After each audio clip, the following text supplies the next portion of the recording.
Francia, 1917. Uno de los momentos más crueles de la Primera Guerra Mundial. El Abril Sangriento. Se libraba una batalla de consecuencias catastróficas para conseguir el control aéreo. Un hombre acecha a su presa sobrevolando la campiña francesa. El piloto ni siquiera sabe que está ahí. Con una máquina diseñada para abatir los aviones aliados. ¿Quién dice que las llamadas peleas de perros eran justas? El sanguinario Barón Rojo alemán llena los campos de cadáveres y de escombros en llamas. Cualquier enemigo que estuviera por debajo de él era hombre muerto. Hasta que un piloto aliado con un modelo nuevo de avión cambia el destino del mejor aviador del mundo. Hola, soy Hunter Ellis. Manfred von Richthofen, más conocido como el Barón Rojo, fue un cazador nato que convirtió el espacio aéreo en la Primera Guerra Mundial en su terreno de caza. El Albatros D-3 fue su arma principal. Esta unión entre el hombre y la máquina aterraba a los pilotos aliados y generó una fuerza devastadora que condujo a uno de los episodios más sangrientos de la guerra. Abril de 1917. Solo en este mes, el as de la aviación alemana ha derribado 21 aviones. Pero aunque parezca invencible, los pilotos aliados preparan nuevos modelos de aviones de guerra para poder desafiar su superioridad. Ahora más que nunca, el Barón Rojo tendrá que usar todas sus habilidades y mantenerse en lo alto para sobrevivir. Cuando te encuentras solo en un avión, solo tienes una oportunidad. Si el tipo que está al otro lado es mejor que tú y consigue disparar primero, serás tú quien caiga. 4 de agosto de 1914. Alemania inicia las ofensivas en la Primera Guerra Mundial invadiendo Bélgica, que es un país neutral. Gran Bretaña declara la guerra inmediatamente. Los aviones solo tienen 10 años de vida cuando empiezan los enfrentamientos y los líderes militares no tienen muy claro cómo usarlos. Aún no se había determinado su función. ¿Qué iba a hacer un avión? Sabían lo que podía hacer una pistola o un tanque, pero no sabían qué función cumplía un avión. La primera tarea para los aviones de guerra fue la de reconocimiento. Eran aviones de 2 plazas que transportaban al piloto y a un observador, un oficial instruido para fotografiar movimientos de tropas y de artillería. La misión de reconocimiento era primordial. Los servicios aéreos debían proteger a los servicios de reconocimiento que operaban en territorio contrario y derribar los aviones enemigos. Enseguida aparecen los aviones de combate especializados, diseñados para perseguir a la aviación enemiga. Pero los caza necesitan más potencia para disparar, y descubren que llevar un arma a bordo es una gran idea. Tenían estructuras muy poco resistentes hechas de madera y tela. Eran tan frágiles que apenas se mantenían estables con 2 hombres a bordo.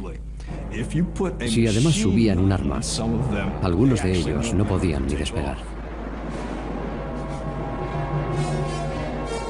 Para subir munición pesada a bordo, los aviones tenían que ser de una plaza, y el mismo piloto era el tirador. Esto supone un nuevo reto. Si tu avión tiene la hélice delante y disparas desde detrás de ella, puede que le des y seas tú quien acabe muriendo en vez del enemigo. Hay que encontrar una forma de esquivar la hélice. Los alemanes solucionaron el problema en 1915 con un interruptor que sincronizaba la ametralladora con el movimiento de la hélice. Conseguían que el arma disparara en los intervalos en los que la pala de la hélice no estaba delante. Esta innovación supuso una gran ventaja para Alemania. Como la mayoría de los caza iban armados por la parte anterior del avión, los pilotos apuntaban a la parte trasera del avión enemigo. Se le llama pelea de perros porque parecen 2 perros persiguiéndose las colas el uno al otro. El combate aéreo no tenía precedentes y los pilotos inventan diferentes tácticas sobre la marcha. Tácticas como la pelea de perros. Nadie sabía cómo iba a ser. Estaban haciendo algo que nadie había hecho antes. No hay normas, no hay técnica. Piensan distintas maniobras y las prueban. En 1916, una de las grandes figuras de la aviación alemana tiene 25 años y se llama Oswald Welke. Desarrolla una serie de tácticas que luego formalizará como normas para la aviación de combate, la Welke Dicta. Lo primero y lo más importante es conseguir altitud. Debes estar por encima del enemigo, debes verle antes de que él te vea a ti. Debes mantener el sol a tu espalda para que el enemigo lo tenga de cara cuando mire en tu dirección, dificultándole la tarea. Belky descubre que el mejor ataque es el que empieza con un movimiento descendente por la parte trasera del avión enemigo. La peor posición en la que te puedes encontrar es tener a tu enemigo por encima de ti en la parte posterior, porque puede descender en tu dirección ganando velocidad con la pérdida de altura y acabará atrapándote. Con estas tácticas, Belky se convierte en una celebridad nacional, consiguiendo victoria tras victoria. Los pilotos son una nueva raza. Eran un nuevo tipo de héroe ya que ningún ejército había tenido pilotos hasta la fecha. La gente estaba impresionada con estos chicos que volaban y derribaban aviones enemigos.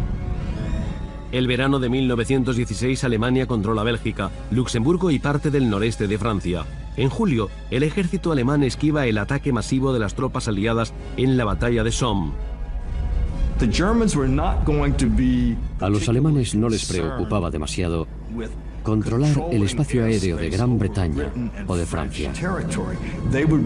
Les interesaba más defenderse de los aviones enemigos que se acercaban a su territorio para espiar a su ejército. El segundo año de guerra, los aliados ya habían desarrollado aviones de combate especializados. Francia había desarrollado el Escadrille de Chasse. Los británicos usaban los caza en escuadrones y los alemanes vieron que era necesario hacer algo parecido. Los escuadrones de combate alemanes se llaman Jagdstaffel o Jasta y agrupaban entre 12 y 18 aviones. En agosto de 1916, Oswald Belky lidera el Jasta II. La misión del escuadrón de Belky se ceñía exclusivamente al combate aéreo.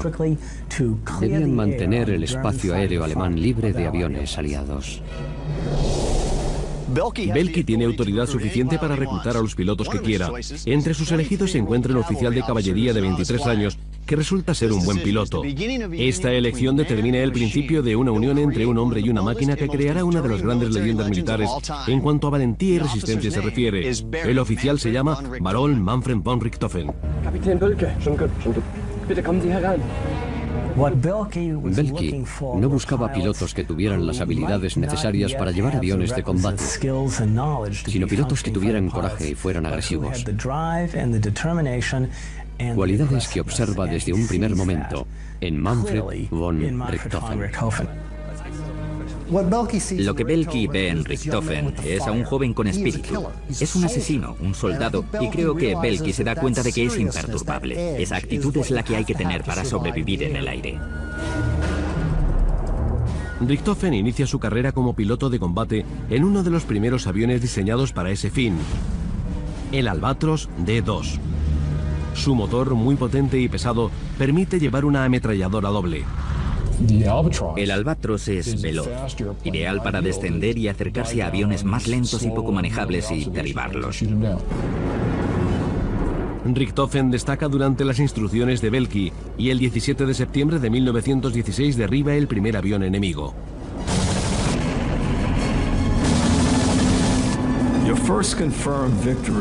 La primera victoria confirmada es motivo de euforia para un piloto.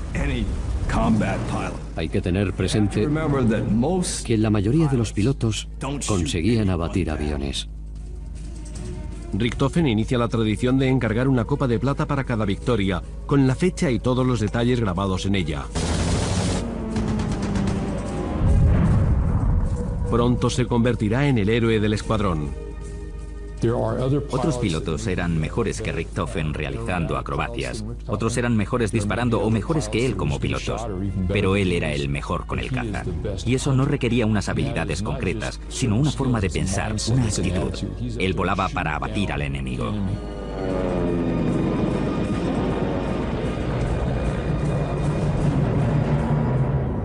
...23 de noviembre de 1916... Richthofen lleva menos de 3 meses como piloto y ya contabiliza 10 victorias cuando se enfrenta a un piloto británico en un de Havilland DH-2. En noviembre de 1916, el de Havilland DH-2 empieza a quedarse obsoleto. Tiene un motor rotativo. Tiene muchos cables y una cola hecha en un enrejado que aloja la hélice trasera. Comparado con el Albatros, es muy poco resistente. Richthofen sabe que el avión es inferior al que él lleva. Sabe que se trata de que no le supondrá mucho trabajo derribarlo. Pero lo que observa enseguida es que persigue a un buen piloto, a alguien que puede llegar a ser mejor que él mismo. Tras los controles del avión enemigo se encuentra el número 1 de la aviación británica de combate, el mayor Lanu Hawker. Hawker, quien ya poseía una Cruz Victoria por sus méritos anteriores, era un piloto sobresaliente. Era muy buen aviador y compartía muchas de sus cualidades con Richthofen. Le llamaban el Belky inglés. Hawker hacía maniobras que Richthofen no había visto jamás. Y este no dejaba de pensar en estrategias, en cualquier maniobra para desestabilizar a Hawker. Después de una larga serie de maniobras, Richthofen consigue coger el control de la situación y dirige la vista hacia la cola de Hawker. Manfred von Richthofen está a punto de realizar el mejor blanco de su carrera, cuando de pronto todo sale mal.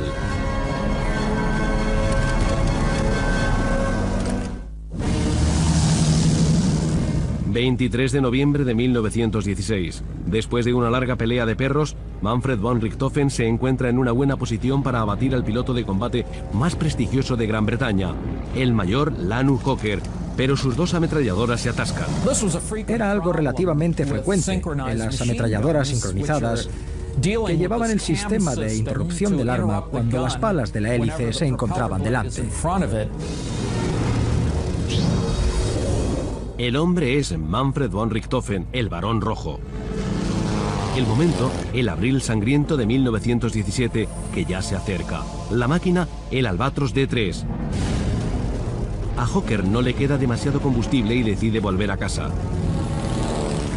La ventaja para los alemanes es que todas estas batallas pasaban en su territorio. Y a los pilotos británicos les supone un largo camino que hace que se queden sin combustible. Richthofen se acerca al de Havilland y consigue solucionar el atasco.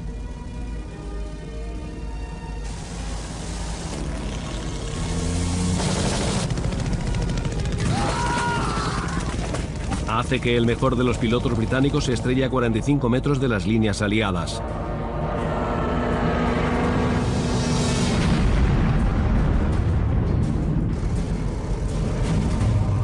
En ese momento, Richthofen aprende que lo que importa no es la calidad de la máquina, sino la destreza del piloto. Y acaba de comprobar lo que significa enfrentarse a un piloto que sabe lo que hace. Aunque su avión sea peor que el tuyo, puede vencerte. Richthofen es un enemigo incansable que siempre espera el mejor momento para presentarse antes de atacar. Su clara superioridad es consecuencia de una de sus pasiones de la infancia, cazar en los bosques de Alemania. Manfred von Richthofen nace el 2 de mayo de 1892 en Breslau, en el estado alemán de Prusia. Como todos los hombres en Richthofen, Manfred es varón.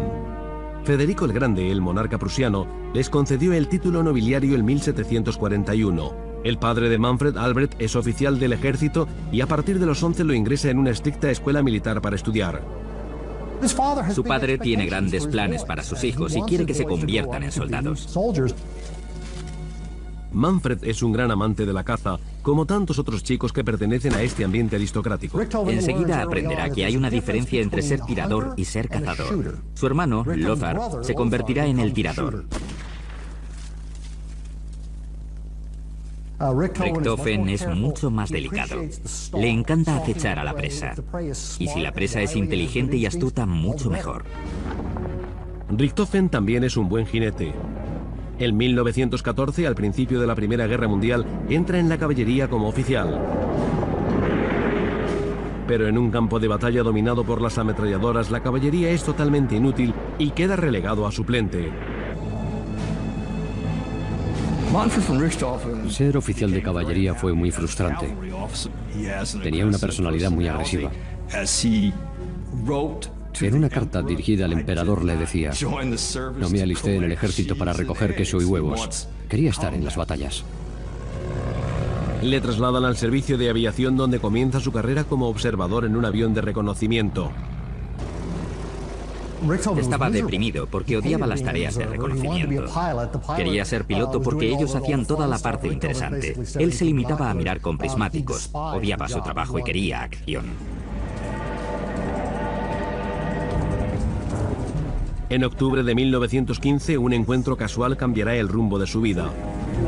Conoce al gran Oswald Belky en el vagón-restaurante de un tren. Richtofen miró a Belky de la misma manera que cualquier chico de hoy en día miraría a Michael Jordan. Es la estrella a la que todos los pilotos jóvenes como Richtofen imitan. Würden Sie uns etwas über Ihre Geschicktheit verraten, eine Lehre, der wir folgen könnten? Ich fliege nahe meiner Beute, ziele gut, und wenn ich ihn schieße, fährt er runter. Bitte, bitte. Dankeschön, Herr Kapitän. Un inspirado Richtofen empieza a recibir clases de vuelo. Muy pronto Belky lo reclutará. Además, es la clase de persona que para la mayoría de alemanes simboliza un ideal. Que un aristócrata prusiano se convierta en un líder militar. Auf Wiedersehen. En septiembre es llamado a filas en Bentincourt, Francia, al Jasta 2. London Manfred von Richthofen zum Dienst bereit, mein Herr. Willkommen.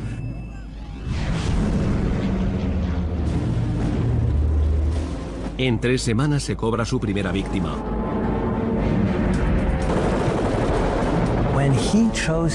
Cuando decidía cuál era el enemigo, sus habilidades para calcular la distancia, maniobrar, evaluar la situación y averiguar los movimientos del oponente eran su mejor arma. Sabía cómo sacar provecho de todo aquello.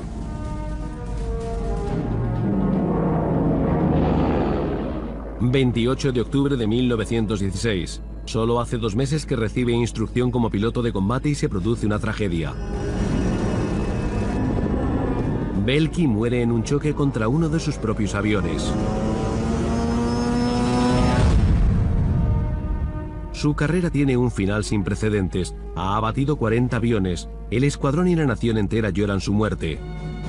Es una gran desgracia, tanto para el escuadrón como para Alemania, para la moral del pueblo alemán, para la comandancia, pero sobre todo lo es para Richtofen. En otoño de 1916 ya han pasado 2 años desde el inicio de la guerra y se encuentran en punto muerto. La escasez de víveres y de combustible diezma a la población alemana. Con la muerte de Belky, la patria pierde a un héroe nacional y ahora todas las miradas del ejército alemán están puestas en Richtofen como sucesor. En enero de 1917, Richtofen está bien encaminado en esa dirección.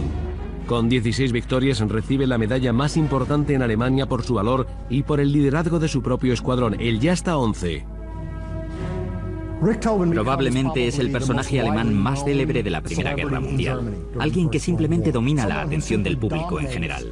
De repente todos los alemanes coleccionan unas tarjetas que serían como cromos con retratos de Richtofen. Tenía muchos fans. No se les puede llamar de otra manera. Se convierte en un héroe en todos los sentidos, incluso en el sentido actual del término. Pero el Jasta 11 pondrá a prueba su liderazgo. El escuadrón solo lleva 4 meses de instrucción y no ha podido abatir ni un solo avión enemigo. Además les tocan los Halberstadt, que no están en la misma categoría que los Albatros. El 16 de enero de 1917, Richtofen llega a La Brayelle, en Francia, para comandar al grupo. Creo que le preocupa mucho menos su propia reputación que lo que tiene delante de sus ojos, que es una tropa de pilotos inútiles que no han llegado a nada. No han derribado ningún avión. El panorama es desalentador y eso supone un gran reto. Ahora empieza a sentir el compromiso que supone su posición. Y con la llegada de la primavera, la mejora del tiempo facilita el vuelo, así que debe apresurarse. La gente sabe que con la mejora del clima, la batalla por el control del espacio aéreo se encarnizará. Habrá enfrentamientos entre los dos bandos y la calidad de las fuerzas de combate decidirá el ganador. La presión de los altos mandos del ejército cae directamente sobre Richtofen, terminando con esa situación de punto muerto y recuperando el liderazgo en la guerra aérea. Moment, ganz ernsthaft jetzt. Ja? 16 de enero de 1917.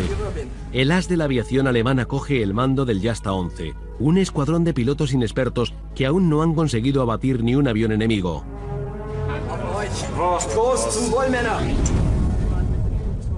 Los lleva al exterior y los alecciona. Les dice, no vais a morir mientras yo esté al mando. Si seguís a este ritmo, moriréis todos, pero yo no me voy a conformar. La esperanza para estos pilotos llega en forma de aviones nuevos. Son la nueva generación de Albatros, los D-3. Con ellos, Richthofen conseguirá la primera victoria para el escuadrón y pintará el suyo de color rojo. Richthofen wants Quiere que el enemigo lo identifique en cuanto lo vea. by any opponent who sees it. Quiere que sepan que está ahí, sin duda. Es una manera de distinguirse. Soy Richthofen, estoy aquí. Piloto este avión rojo. Si quieres pelear, adelante.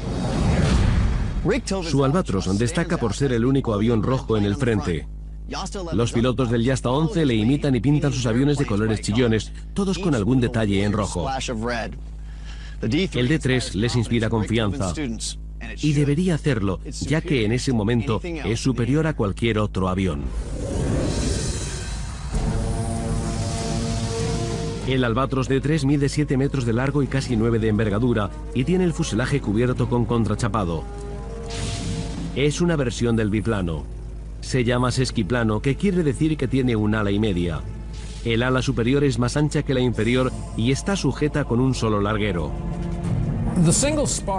La gran ventaja de tener un solo larguero respecto al biplano tradicional era que si el piloto miraba hacia abajo, tenía más visibilidad para ver lo que ocurría y poder controlar al enemigo antes de que él te viera a ti. Suponía una gran ventaja. El Albatros lleva un motor Mercedes de 160 caballos. Con él, el Albatros llega a los 165 km por hora. No es tan rápido como el Sparta 7 francés, que alcanza los 190 km por hora, pero el Albatros tiene el doble de alcance que el Spat y doble potencia de disparo. Lleva dos ametralladoras Spandau de 7,92 milímetros frente a la ametralladora Vickers del Spat. Richthofen pensó que la idea de acechar y perseguir a la presa desde el mismo avión era perfecta.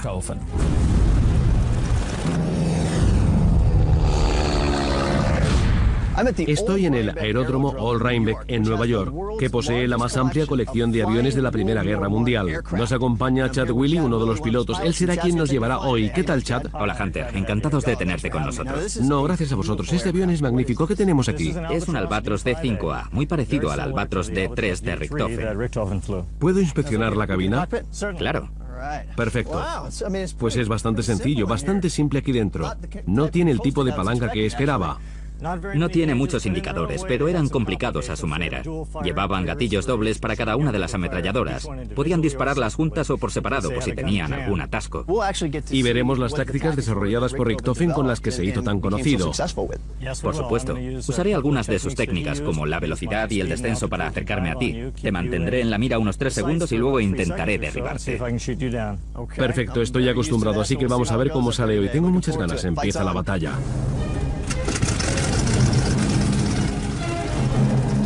Como la mayoría de las víctimas del Barón Rojo, soy un blanco indefenso en este enorme biplaza.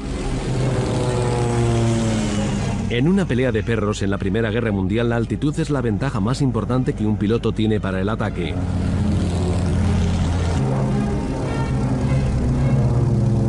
El avión que se encuentra más arriba puede escoger el momento del ataque y ganar velocidad en el descenso para dar en el blanco. Chad nos ha tenido en la mira durante más de 3 segundos en 2 ocasiones. Si fuera el Barón Rojo, yo ya me habría convertido en una copa de plata más para su colección. Sí. Genial.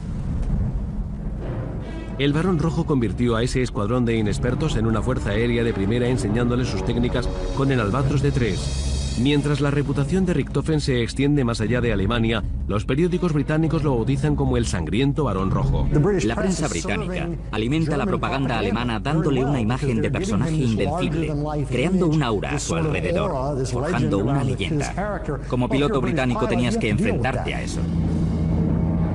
24 de enero de 1917. Un avión de reconocimiento británico sobrevuela Francia fotografiando el territorio dominado por los alemanes. De pronto, como si saliera de la nada, aparece el varón rojo.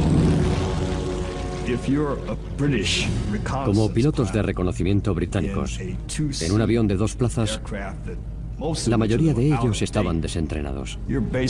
Para resumir, podemos decir que era carne de cañón. Richthofen desciende en su dirección y dispara en dirección al motor y al depósito del combustible. Es su victoria número 18. Mientras observa cómo se quema el avión enemigo, se da cuenta de que está en problemas. Su avión estaba destrozado. El ala del Albatros se estaba resquebrajando. El sangriento varón rojo está a punto de ser derribado por un fallo en su propia máquina. Imaginad la desgracia de que no estuviera a punto de morir a manos del piloto británico, sino a manos de su propio avión.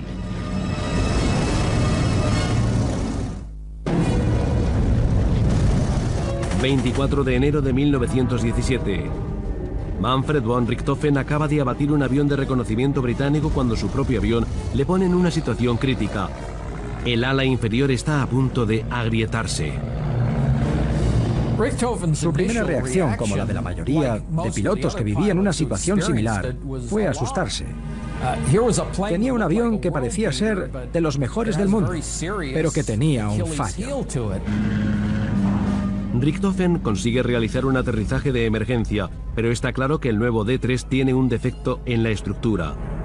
Unos días antes, 2 pilotos de otro escuadrón habían muerto a causa del mismo fallo. En ese momento, tanto Richthofen como su Albatros tienen un efecto intimidatorio enorme en sus enemigos, pero si alguien filtra la información del defecto del ala, su fama y la de su máquina pueden quedar resentidas. La comandancia tiene que encontrar la base del problema y solucionarlo de inmediato. Parece que el culpable del fallo es el larguero que sostiene el ala inferior. El lugar en el que está situado queda demasiado lejos del borde de ataque y debilita el ala en las maniobras más complicadas. El ala inferior con un único larguero del Albatros es un problema en las maniobras en las que se ejerce mucha presión sobre ella y plantea una gran desventaja en el combate aéreo. Mientras reparan el Albatros, Richthofen vuela con avión de repuesto menos potente. De todas maneras, consigue llegar a las 20 victorias en las siguientes semanas. Manfred von Richthofen llegó a la categoría de héroe con 20 victorias, y eso solo representaba un cuarto de lo que conseguiría en total. Casi todas las casas alemanas tenían su retrato en la pared. En marzo de 1917, el hermano de Manfred, Lothar, se une al escuadrón. Glückwunsch und willkommen bei Erster Elf. Ja, ist ganz gut, dass du auch dabei bist. El comando se da cuenta del valor propagandístico de tener a los 2 Richthofen volando juntos. Manfred von Richthofen afirma: yo soy un cazador nato. Mi hermano Lothar es un sanguinario.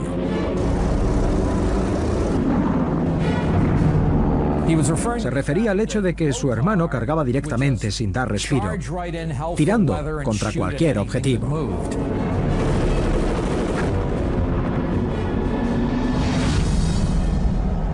Una semana después, mientras Gran Bretaña preparaba su ataque, el D-3 vuelve a entrar en acción. Le han añadido un refuerzo al ala inferior para que sea más resistente. Pero los pilotos tendrán que controlar la velocidad de descenso o las alas pueden volver a fallar. Saber que tienes que controlar la velocidad o las alas de tu avión que pueden volver a fallar, no. Eso desanima a cualquier piloto. 9 de abril de 1917. Gran Bretaña inicia la esperada ofensiva de Arras con un bombardeo masivo con el que recuperan más de 6 kilómetros del territorio ocupado por los alemanes. Los británicos tienen la sensación de que si hacen suficiente presión pueden ganarles unas cuantas posiciones a los alemanes. Para Alemania, abril es un mes decisivo. Deben controlar el espacio aéreo en abril, porque los servicios de inteligencia estiman que los aliados introducirán nuevos aviones en el plazo de un mes. Durante ese mes no habrá tranquilidad en el frente occidental, ni más allá del frente occidental. Para contrarrestar la ofensiva británica, el Jasta 11 envía patrullas constantes desde su base francesa en La Brayelle. Richthofen manda hasta 4 patrullas aéreas diarias que cubren un área de 64 kilómetros cuadrados. El 13 de abril supera el récord de Oswald Belky al conseguir su victoria número 41.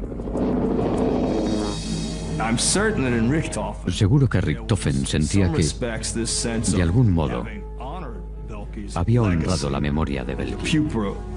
Como el alumno había aprendido del maestro, ahora debía superarlo. Gran Bretaña sufría grandes pérdidas y los británicos bautizaron este mes como el Abril Sangriento. Hasta el día 22, solo el Jasta 11 había conseguido abatir 100 aviones. Pero en un negocio en el que el más mínimo error puede costar la vida, cada éxito hace que el Barón Rojo tenga más posibilidades de perder su buena racha. 29 de abril de 1917, el día amanece despejado, un cielo ideal para volar. Richthofen vuela en una patrulla matutina con su hermano Lothar.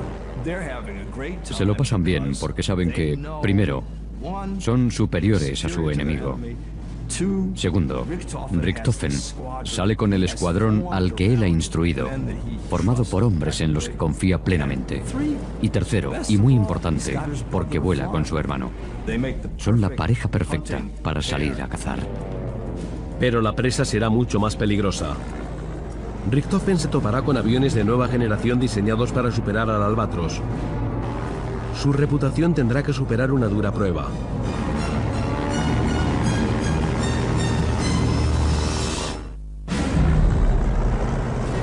...29 de abril de 1917... Manfred von Richthofen y su hermano Lothar patrullan el espacio aéreo del territorio francés ocupado por los alemanes. Poco después ven 3 aviones de combate franceses Spad-7 pilotados por británicos. Aunque el Spad-7 es un avión muy resistente, Richthofen dispara directamente a las alas, logrando arrancarlas, lo que nos da una idea de su puntería. Y según su descripción, el fuselaje cae en picado, envuelto en llamas. El hombre es el Barón Rojo. La máquina es el Albatros D3, un arma voladora equipada con una dosis letal de munición. El momento es el Abril Sangriento, cuando la batalla para conseguir el dominio del espacio aéreo llega a su momento más sanguinario. Contra todo pronóstico, Manfred von Richthofen llega a las 49 victorias. Según las estadísticas, tendría que haber muerto hace tiempo. El comando quiere que deje de volar, ya que prefieren la propaganda de un héroe vivo que de uno muerto. En unos días tendrá que marcharse de permiso, sin saber si podrá regresar. Pero antes de retirarse quiere dejar el listón en 50 victorias. Mientras Manfred y su hermano vuelven al aeródromo, su padre, Albert von Richthofen, llega de visita. Los dos regresaron, bajaron de los aviones y el hermano dijo: «Padre, acabo de derribar un avión británico». Y Richthofen baja del suyo, se acerca al padre y le dice: «Yo también». Durante la comida, un avión de reconocimiento alemán es abatido mientras sobrevuela el aeródromo.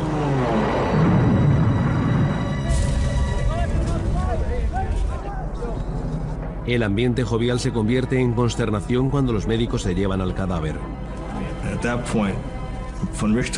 En ese momento, Manfred se da cuenta de que su padre está preocupado, pensando que cualquiera de ellos puede morir en esta guerra, incluso sus hijos. Esa misma tarde, Richthofen sale con el avión y encuentra un avión británico de reconocimiento que no va acompañado de avión escolta. Es un blanco fácil. No es una batalla justa e igualada, pero ese no es el objetivo de la Primera Guerra Mundial. No hablamos de caballerosidad o de justicia. El objetivo es encontrar a tu enemigo en una posición de desventaja y coserlo a tiros para matarlo. Después de haber usado unos 300 cartuchos, la ametralladora de Manfred alcanza el ansiado triunfo número 50. Unas horas más tarde, otro avión británico será abatido por las ametralladoras de los Richthofen. Los hermanos han conseguido 5 victorias más en un solo día. Pero todos los aviones abatidos eran inferiores al Albatros. Justo en este momento, en abril de 1917, el desarrollo del Albatros está en pleno apogeo. Su poder como avión de combate ha tocado techo, pero esta situación puede cambiar antes de lo que esperan. Entonces, Richthofen observa una flota de triplanos Sopwith británicos que vuelan por encima de ellos. Los pilotos alemanes habían sido advertidos de que se había diseñado un avión nuevo que superaría con creces las características del Albatros.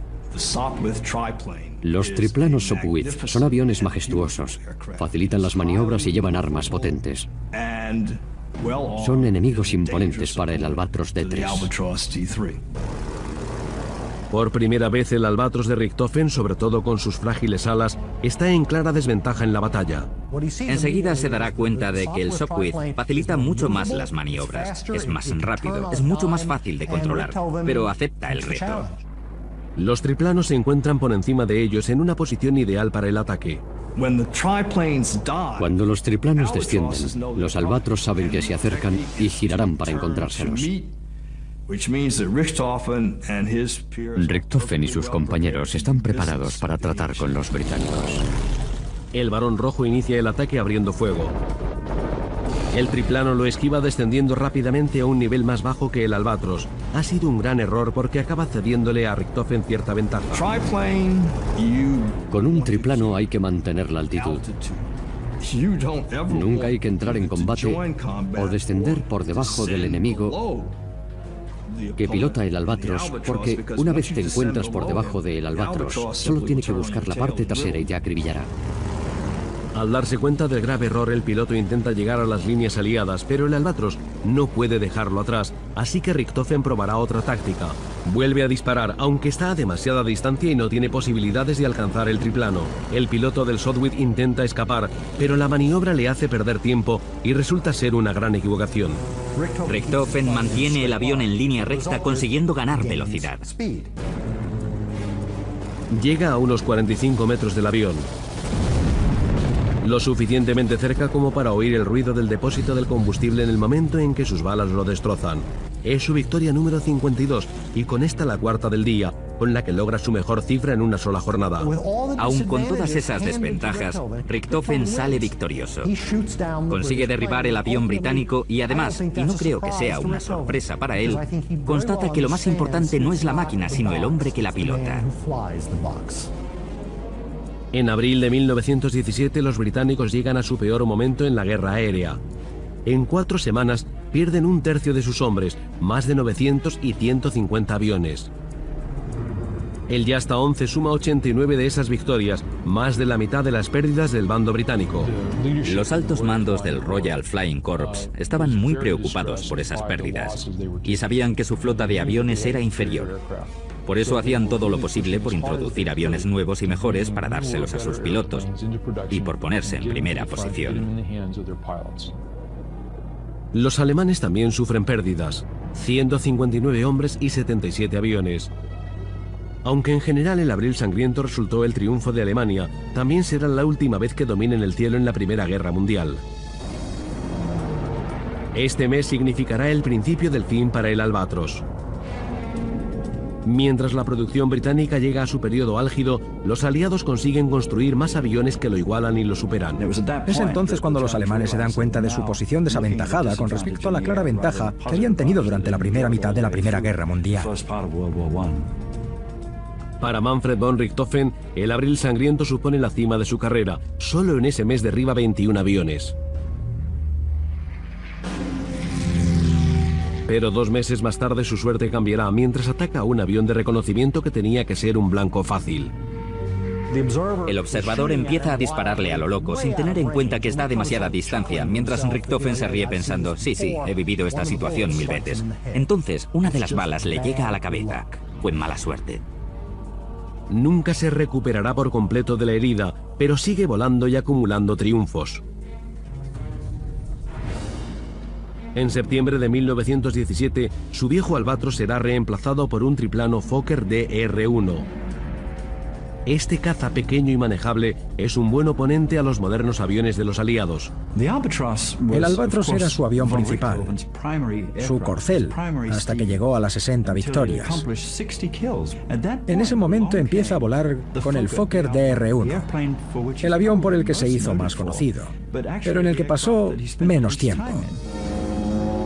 21 de abril de 1918, Richthofen sale a patrullar con su triplano Fokker y olvida las tácticas que le han ayudado a mantenerse vivo y a acumular victorias durante tanto tiempo.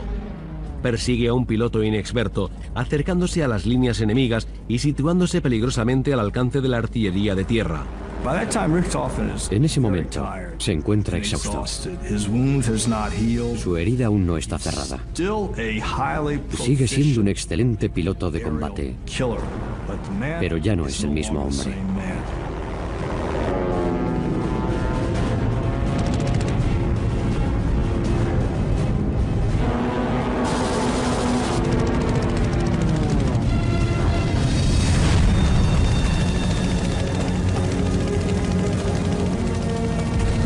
El mejor de los aviadores es abatido y muere a causa de una bala que le atraviesa el pecho.